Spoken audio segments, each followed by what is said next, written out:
Corinthians! Vai, Corinthians! Este é o podcast Irmandade Corintiana número 138. E aqui estamos nessa mesa numa formação clássica. Do meu lado direito está o meu irmão Fábio. Opa, essa foi a formação que já conquistou muitos títulos. E do meu outro lado direito, o grandíssimo Gibson, o artilheiro da nossa mesa. Estamos aí para comemorar mais 1-0 em cima da pancada. Opa, 1-0 com gol de lateral esquerdo, né? Não é fato novo. Não é fato novo, me traz uma certa saudade isso.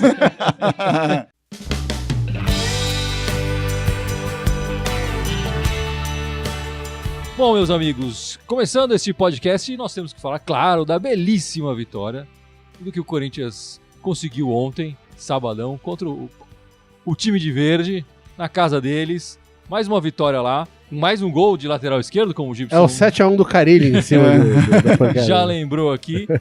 E a gente tem que falar que, assim, foi a primeira vez que a gente viu esse time com uma cara, né? De um jeito.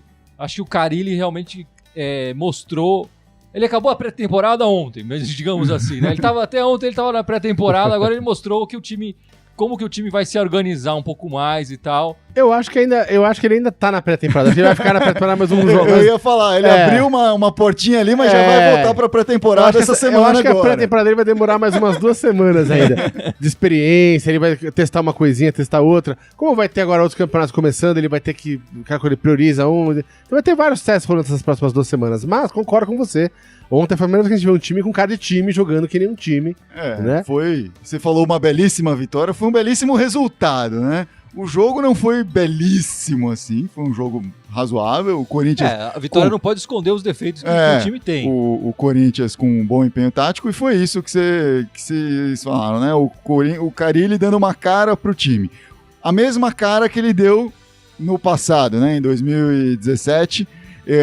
o Corinthians tinha essa cara, fechava bem a linha de 4, não dava espaço nas laterais, sempre marcação em dobro pelos lados, e aí forçava esses chuveirinhos a rodo de pontos não tão favoráveis, digamos assim, e que favorecem a nossa defesa, apesar que chuveirinho na nossa defesa, não sei qual que é o favor é para os outros, né? Mas, enfim, é a tática.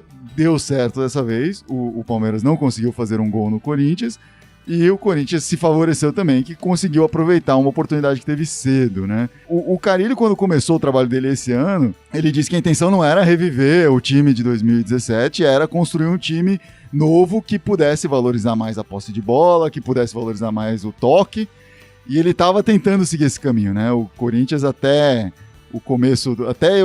começar esse jogo, ele era o time com mais posse de bola no campeonato e o time que mais fazia tentativas de passe no campeonato. Tentativas que a gente sabe o que estava acontecendo, né?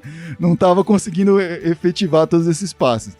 Isso mudou contra o Palmeiras. Ele voltou, ele procurou aquela receita antiga para poder ganhar do Palmeiras, que ele precisava desse resultado. O que a gente precisa ver agora é se ele vai voltar a essa receita antiga e falar, não, descarta aquele plano do começo, ou vai pensar, não, consigo respirar agora, dá pra eu continuar implantando aquilo que eu tava tentando implantar. Ele não quis recriar o time de 2017, mas trouxe de volta o Wagner Love, tá tentando trazer o Arana. Se vacilar, ele traz até o Cabacho, que era a substituição predileta dele de volta. O Wagner Love foi em 2015. Sim, tudo bem. Mas o Fábio falou uma coisa interessante aqui. Eu acho que esse jogo ele tinha uma característica diferente. Como era na casa do adversário, o time de verde tá com tudo, contratou um monte de caras e tal, a responsabilidade estava muito mais do lado de lá. O que acontece normalmente nesse Campeonato Paulista é que a responsabilidade está com o Corinthians, né? E aí os times adversários acabam jogando mais a bola pro Corinthians também. E aí a gente vê a dificuldade de criação e tudo mais que a gente viu nos outros jogos. E claro, a posse de bola do Corinthians era muito maior também.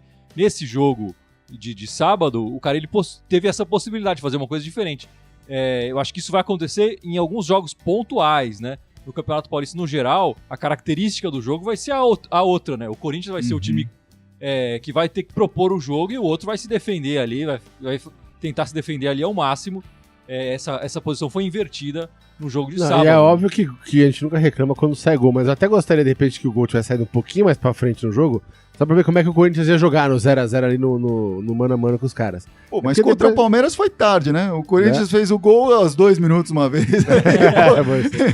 No último confronto no Paulista foi assim. Mas só pra ver como é que ele ia fazer. Ele fechou logo, aí fechou a casinha e ficou bem, né? Então, você acha que não foi o Carille que mudou a tática, foi o contexto do jogo? Eu acho que o Carille mudou a tática pelo contexto do jogo. Ah, tá. Agora, por exemplo, na quinta-feira, né, o Corinthians vai jogar contra o grande Ferroviário do Ceará no Paraná. Em Londrina. vai ser um jogo diferente. Eles vêm com certeza se defender e tal. O Corinthians vai. Mas o Corinthians tem vantagem do empate. O Ferroviário tem que fazer um gol. Sim, mas eu acho que se eles saírem com um empate lá, pra eles vai ser bom. Mas ele. Não, então eles têm. Pra eles continuarem em frente. Os caras já venderam o mando. Colocar mais jogos em Londrina, eles têm que ganhar do Corinthians. Se os caras quisessem. A gente tá se adiantando um pouco na pauta, mas se os caras quisessem ganhar mesmo, eles levavam o jogo pra cidade deles, enchiam o estádio deles. Tentava trazer mas 5 mil caras lá não vai ser a mesma coisa que 35 mil.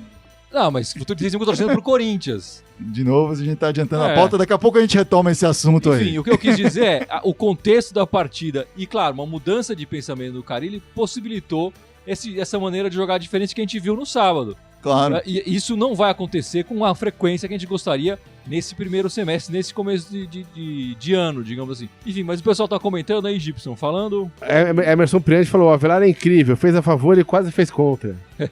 Sim. O cara quer fazer gol. Mas a gente pode falar do Avelar, que o Avelar foi um personagem dessa partida, né? Sem dúvida nenhuma. O Avelar, ele acaba representando muito um segundo semestre ruim do ano passado. Porque ele foi o jogador que a torcida pegou no pé e era o que estava mais vezes em campo. Eu acho que o Jonatas, por exemplo, que fugiu, sumiu, ficou amedrontado, não marcou gols também, enfim, fez poucas partidas, ele não pegou muito essa pecha, as pessoas não pegaram muito no pé dele. Agora, o Avelar, até por não ter reserva, ele ficou boa parte do tempo sem um reserva, porque o Carlos Augusto estava sempre fora servindo a seleção e tal, e aí ele era a única opção que a gente tinha para lateral esquerda, ele estava sempre com a cara dele ali, sempre jogando. E ele mostrou muita personalidade em segurar essas críticas. E eu não vou falar que ele deu a volta por cima, porque eu acho que ele tá longe de dar a volta por cima. Mas ele mostrou que com o Carille ele consegue fazer essa linha de quadro defensiva muito bem. Ele tem chegado no ataque algumas vezes. Claro, ainda não surgiu gols de cruzamento dele ou de jogadas ali e tal. Mas ele marcou um gol importante num clássico. Ele tava ali pra cabecear a bola, mas ficou... E mesmo assim, ele acertou alguns cruzamentos, né? E sim. Que o pessoal não soube finalizar direito. Também tem isso. E o cara ele fez questão de defender o Avelar na coletiva, falando que ele é o jogador do elenco atual que foi mais regular esse ano.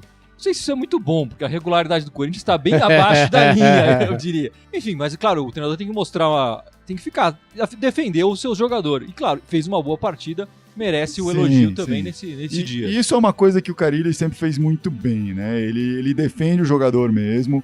Quando a torcida pega no pé, ele vai lá, defende, até o momento que ele mesmo desiste e joga e coloca para escanteio. Mas enquanto ele tá apostando no cara, ele tá realmente apostando, defendendo. Tenho certeza que isso ajuda muito na relação dele com os jogadores.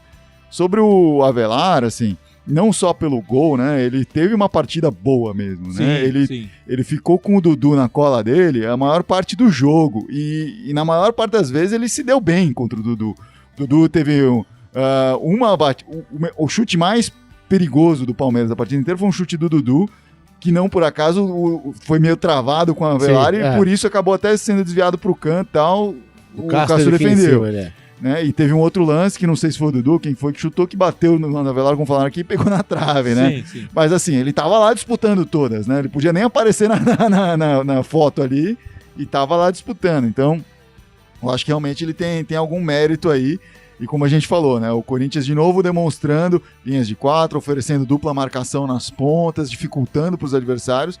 O lateral tem peça fundamental nisso. Tanto o lateral quanto outro que o pessoal tem pegado no pé bastante, outros dois que o pessoal tem pegado no pé bastante, né? O Sornosa e o Vital também voltaram muito para fazer essas marcações duplas assim. O Vital e o Fagner fizeram uma dupla infernal ali lá direita, né? E os dois tiveram, de certa forma, participação no gol, né? O Vital sofreu a falta levou, que acabou gerando o gol, e o Sornosa foi quem cobrou a falta, né? Foi o cruzamento. E a participação do Gustavo no sim, jogo, né? Que esse sim ele vai muito bem o jogador cabeça, mais regular do Corinthians esse ano. Exatamente. Esse sim, alguém tinha que levantar a mão lá, Carille, professor. Desculpa, mas o Gustavo discorda de você. É verdade. O Gustavo que até acabou chorando no final da partida, uma cena emocionante ali. Ele que sentiu um pouco sentiu de uma maneira positiva, enfim, de alegria a partida que ele fez, que foi uma boa partida, e a vitória que o Corinthians conseguiu ali. E ele tira mais bola de cabeça da área do que os zagueiros, né? Quando ele volta pra ajudar, né? Na zaga. E ele tem feito muito isso, de voltar, ajudar. Enfim, o Gustavo tem sido também uma bela surpresa, né? O Avelar não tá sendo uma surpresa ainda, mas eu acho que o Gustavo tem sido uma bela surpresa. E acho que eu concordo com o Fábio aqui. Acho que ele talvez tenha sido o jogador mais regular do Corinthians nesse início de campeonato paulista, início de ano aí do Corinthians. E tem mais algum comentário aí? Tem várias perguntas aqui, o Vantieri Silva falando, Sornosa, Jadson, Ramiro, Ralf e Richard. Seria esse o meio campo ideal pro Timão? Não sei se Ramiro, Ralf e Richard. Acho que isso fica muito defensivo aí. Eu colocaria um meia no lugar do Richard aí, talvez, ou adiantaria o Ramiro, não sei. Eu gostei da formação que entrou agora. O Sornosa, Jadson, o Vital e o Ramiro formando um quadrado ali no meio, né? E até diferente do que a gente tinha visto antes, o Vital completamente pela direita, o Jadson completamente pela esquerda, né? O Sornosa no meio, fazendo mais quase que um Rodriguinho ali, mais centralizado, mas mais pela esquerda também. Eu achei bem interessante aí. Não sei se são essas as peças desse quadrado, mas o quadrado ficou bem interessante. Eu acho que isso aponta o caminho que o Carille vai tomar daqui pra frente, né? O Love, imagino, estando com mais condição de jogo e tal, acaba disputando a posição com o Vital. E ele, claro, vai fazer uma função um pouco diferente do Vital, porque o Vital realmente voltou. O Vital, acho que foi você que falou no nosso live no YouTube, né? Ele foi um Romero, Ele fez o Romero. Voltando, sempre fazendo a lateral inteira. E você vê como é difícil fazer o Romero. Ele já tava cansadésimo, os 20 minutos do segundo tempo teve que sair, né? Apesar que tava um dia calor do cão em São Paulo. Calor miserável. Também. Mas aí eu imagino que esse quarteto do meio pode sofrer essas alterações. O Richard talvez seja um reserva do Ramiro. Talvez o Love pode entrar no lugar do Vital. Eu acho que a gente pode ver o Pedrinho, de repente. O Pedrinho gosta de jogar mais na meia, mas o Carille às vezes entende que ele joga melhor na frente, enfim. Aí começa a dar uma estrutura no time, o time começa a se encorpar, a gente percebe, né? Sim, sim. Esse meio-campo, Jadson, Ramiro, Sornosa, é um meio-campo de qualidade técnica muito boa, sim, né? Muito boa. O entrosamento... E é isso que eu ia falar. E precisa desse entrosamento. Não dá pra gente cobrar isso com 2 jogos de titular, nem um mês de treinamento direito, que os caras já estejam tocando o fino da bola. Em alguns momentos, esses 3 jogadores se procuraram ali, deram uma leve troca de passes. Eu falei, aí dá jogo. Dá jogo. A gente não pode esquecer que o Carille treinava muitas triangulações e o time de 2017 era conhecido por fazer de gols que nasciam dessas triangulações. E a gente tem esses 3 jogadores com bom passe, enfim, com bom cruzamento e tal. Dá jogo aí. Na minha cabeça é um time que começa a se formar aí e o futebol vai ficar bonito. Eu tô esperançoso aí com essa formação que a gente viu. Graça Medeiros falou aqui, outro que ajudou bastante no jogo contra o Palmeiras foi o Ralf.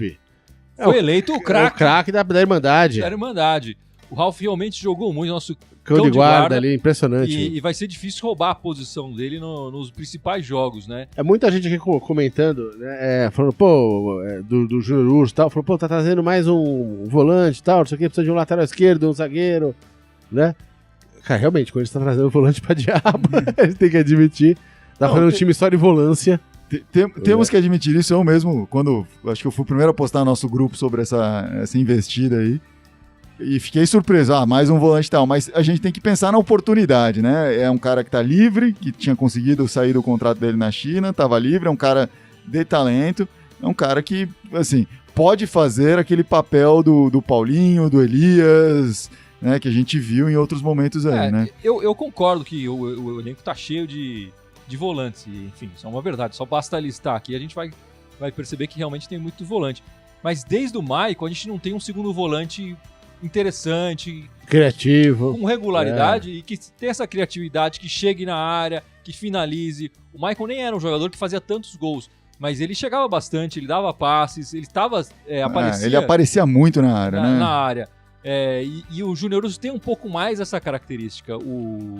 Enfim, ele na passagem que ele teve pelo Atlético Mineiro, Em um ano ele marcou 7 gols, o que é um número razoável para um volante, um jogador que, Sim, primeiramente, não tem essa função. nem todo mundo pode ser o Paulinho, né? Exatamente. O Paulinho joga com a 9 lá na China agora. E a gente o Corinthians tentou isso com o Douglas, que não deu certo. E aí tá aí mais um que realmente ficou marcado pela campanha de 2018 e logo saiu, né? Pediu até para ser negociado. E a gente, enfim, novamente uma característica interessante do Avelar, que poderia, por exemplo, falar, deixa eu voltar pra Europa. Não, ele ficou, tá aqui, tá mostrando a cara dele aí. Mas enfim, acho que esse segundo volante falta nesse elenco. Talvez seja o Júnior. A gente tem que lembrar também que o Urso vem da China. O Urso. É um panda, né? O Júnior Urso vem da China. E os jogadores que chegaram da China recentemente pro Corinthians tiveram um tempo maior de adaptação. O Love foi assim, o Jadson foi assim e o Ralf também foi assim. Então eu acho que a gente pode contar mais com o nosso pandinha aí, de repente, pro Campeonato Brasileiro. Mas mesmo nisso, ele pode se beneficiar do fato de não ser o único cara para a posição dele, claro, né? Claro. Então ele vai entrar um jogo sim, jogo não, por aí vai. E assim, é importante o Corinthians ter um elenco de qualidade, que possa ter opções aí. A gente sempre falou, o Corinthians tem muito volante, muito volante, muito volante. Teve um momento no ano passado que a gente chegou pouco... Acho que tava o Ralf machucado, o Paulo Santos Roberto machucado, e aí entrou o Léo Santos ali, o Gabriel tava suspenso, não sei, e precisou improvisar. Então, assim, nunca é o suficiente quando a gente tá falando de jogadores de qualidade. Diferente do que tava acontecendo ano passado, né? Exatamente. A gente não tinha nem opção, nem com os caras saudáveis, quanto mais quando os caras se machucavam. E falando em volante, o Richard, que não tinha feito até agora nenhuma partida tão interessante no Corinthians, entrou bem nesse jogo contra o Palmeiras, né? Entrou bem, chegou no ataque, chegou a chutar bolas, enfim, apareceu. Pode ser uma alternativa também. Eu comecei a ver mais, eu tava enxergando o Richard como uma opção mais para um primeiro volante. A partir dessa partida eu comecei a ver um esboço de um segundo volante ali, que se apresenta para jogo e tudo mais. Outra coisa do Urso é que, é um nome super legal, né, cara? Podia ter um Mosquito e um Urso. Podia ter a dupla Urso e Mosquito, cara. Ia ser sensacional. Olha lá, então. Aliás, muita gente comentando sobre o Gustavo, sobre o ataque. O Vantier Silva falou aqui: tô achando que o Gustavo vai ser pesadelo de vários clubes esse ano. E o Valdecir Alves falando: é Gustavo mais 10? Cara, por enquanto tem sido assim, né? Esse começo de ano tá difícil tirar o cara. Eu até acredito que, enfim, me adiantando, falando aqui da próxima partida, eu acho que ele deve tentar uma formação, talvez dê uma chance pro Bozelli e pro Love nessa partida agora na Copa do Brasil na quinta-feira. Talvez até para dar uma descansada no Gustavo, que tem jogado bem, mas tem jogado muitos minutos, né? Mas vamos ver. E jogou até o fim nesse calor todo, né? Exatamente. Sim. O Paulo Adoni aqui falando, a zaga do Timão perdeu todas de cabeça. Não só ontem, né? Vem perdendo sistematicamente há uns anos. E a gente pode puxar esse assunto para falar da outra partida que o Corinthians fez essa semana, que foi terrível, né? Se a gente tá feliz e alegre com essa partida de sábado, se esse podcast fosse gravado na quinta-feira, a gente ia estar muito mal-humorado, xingando. Com certeza. Ia ter um monte de hashtag aí, fora Carille, de repente e tal. Porque não exagera. Foi um jogo terrível que o Corinthians fez contra o Red Bull Brasil, que a zaga sofreu demais, enfim, que a gente ficou até preocupado com a possibilidade desse jogo no fim de semana, né?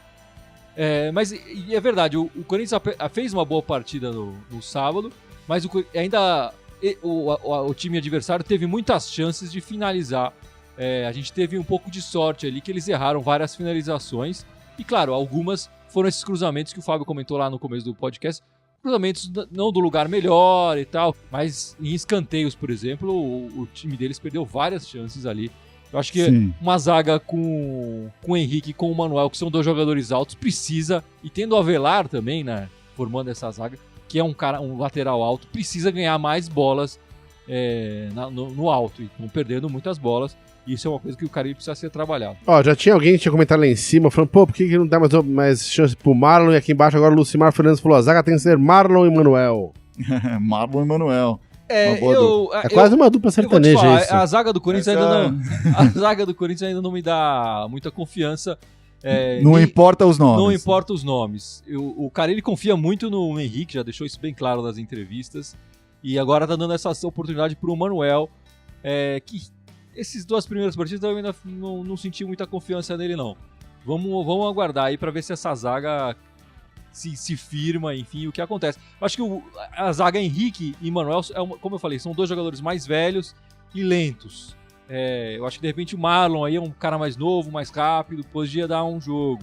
Mas eu não sei se eu tiro o Manuel ou se eu tiro o Henrique, ou enfim. Então, normalmente a zaga do Corinthians, quando tá bem, né, nos anos recentes, tem um cara, de repente, um pouquinho mais rápido e um cara um pouquinho mais lento. E esse cara mais lento é excelente no cabeceio, né? O Gil, o Pablo, assim, é o cara que tira todas lá que entra na área, né? A gente tá só com o cara lento, que também que fica olhando a bola passar por cima, né? Que tá sendo o Henrique. Não sei se o Manuel pode ser um cara lento mais cabeceador que tire mais essa bola de lá. Mas tá faltando, mas realmente. O que eu acho muito louco, você pega os replays das jogadas, cara, às vezes eu pego depois quando acaba o jogo, pego lá os melhores momentos pra assistir. Cara, toda a bola cruzada na área, o que dá desespero é que não só os dois zagueiros, mas a defesa inteira do Corinthians, ninguém pula na bola, eles ficam no chão. Quando alguém pula daquele Corinthians, vai dizer que pulou, mas aí os caras pegam e sobem lá em cima. Mas aí, se você der um super zoom, você vai ver que o Henrique tá pulando, é que ele não tem mais impulsão.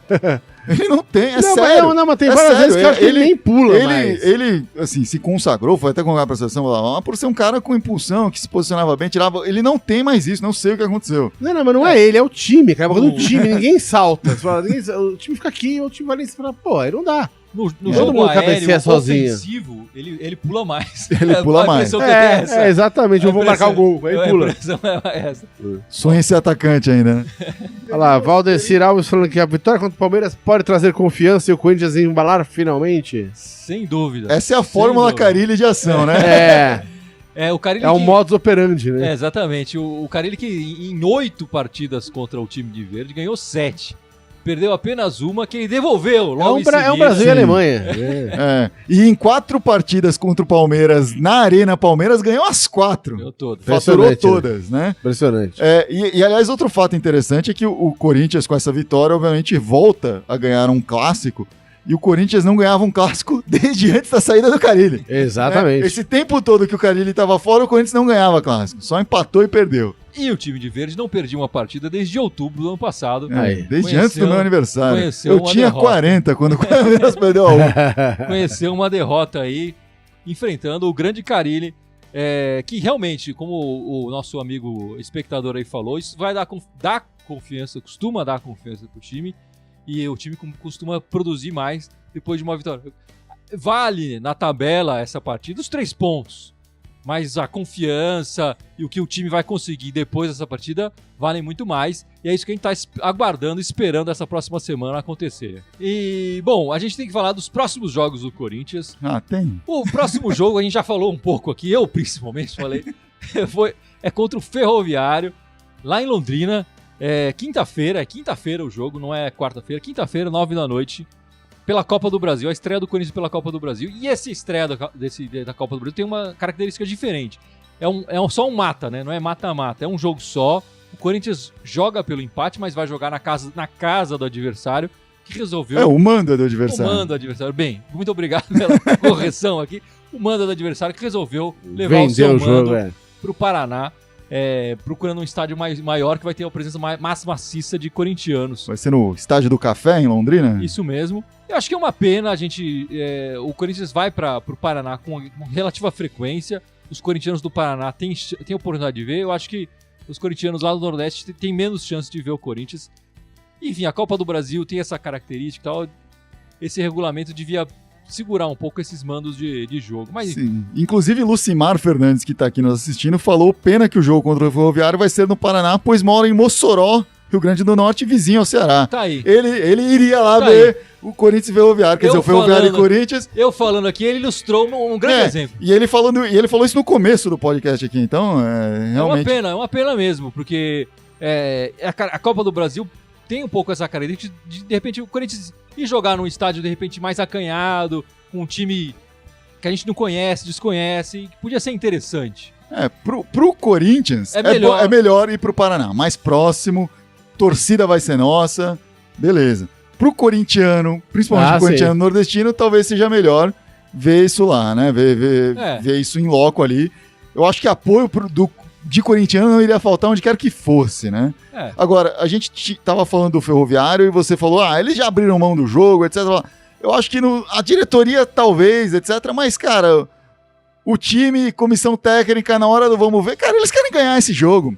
Eles querem ganhar esse jogo. Eles querem falar, ganhamos do Corinthians. Quem não quer falar, ganhou do Corinthians? O Palmeiras tá doido pra falar isso, por que o Ferroviário não estaria? Não, eu acho que querem ganhar, mas não significa que eles vão pra frente. Que eles vão se jogar. Eu acho que eles podem querer... Mas eles vão tentar pescar um gol em algum momento. sim, eu acho que claro. eles vão testar...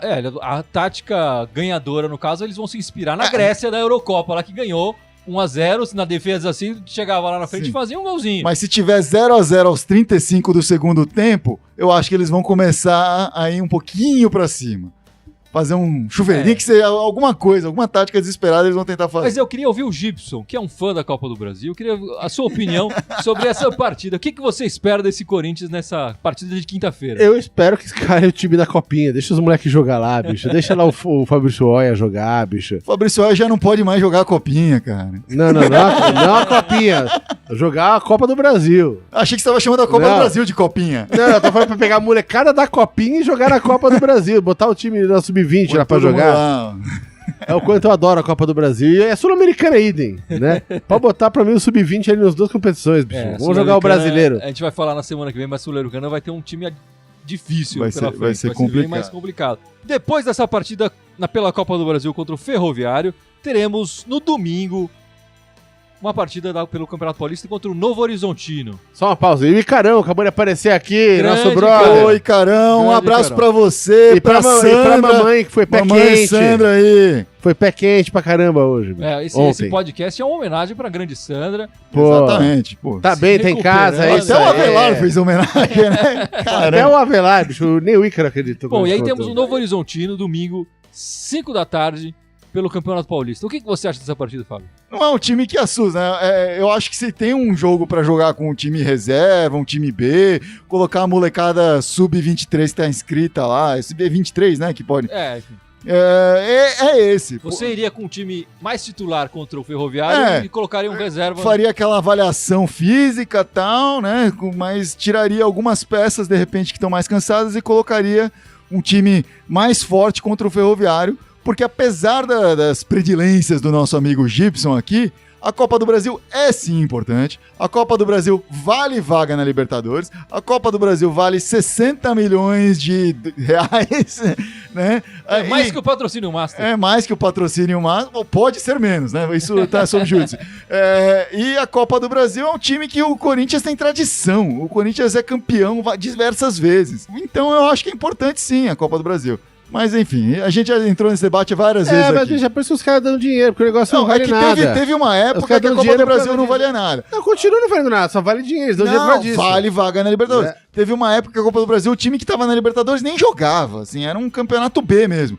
Hoje não, o campeonato retomou o corpo, eu acho que é um campeonato importante e é um campeonato tiro curto, é o caminho mais curto aí. É uma pena que eles estão querendo valorizar esse campeonato Copa do Brasil, que é um campeonato que eu acho bastante interessante, através do dinheiro e não de um regulamento um pouco melhor, mais bem elaborado, com menos equipes, enfim, e que não se permita essas viagens todas que a gente já conversou aqui. Mas uma última passagem aí nos comentários pra gente encerrar esse podcast. E o João Paulo falando, Copa do Brasil tem que levar a sério, nada de poupar ninguém. Não, tem que poupar todo mundo. Bota o roupeiro pra jogar. E o Magro Ramos perguntou, ele mandaria, você achou o Avelar tão ruim assim? Não. Não. Ele é ruim, mas ele não é tão ruim. É óbvio que o Avelar ele não recebeu críticas desmerecidas, né? Ele recebeu muitas críticas merecidas. Num time que merecia críticas por completo. né? Exatamente. Mas eu acho que ele também merece elogios. Num time de covardes, eu via muitos jogadores fugindo da raia, ele todo o jogo tava lá. Dava colocando cara a sua bater. bater. E não só no jogo, mas dando entrevista, etc. Ele nunca desapareceu, né? Sim, sim. E ele teve participações importantes. Ele marcou gol na Copa do Brasil contra o Flamengo. Esse gol foi importante. Ele é o melhor lateral que a gente viu? Não. Acho que a gente passou... O Sid Clay, por exemplo, era mais interessante do que ele, que a gente acabou perdendo. Mas é o que a gente tem e é o que a gente vai ficar vendo jogar. Esse é o problema. Se o Avelar tivesse chegado pra substituir o Juninho Capixaba ou o Romão, a gente já tá falando, Talvez nossa, fosse Avelar é excelente, é. mas como ele entrou no lugar do Sid Clay, que por 10 partidas, 12 partidas, resolveu a bagaça ali, é complicado.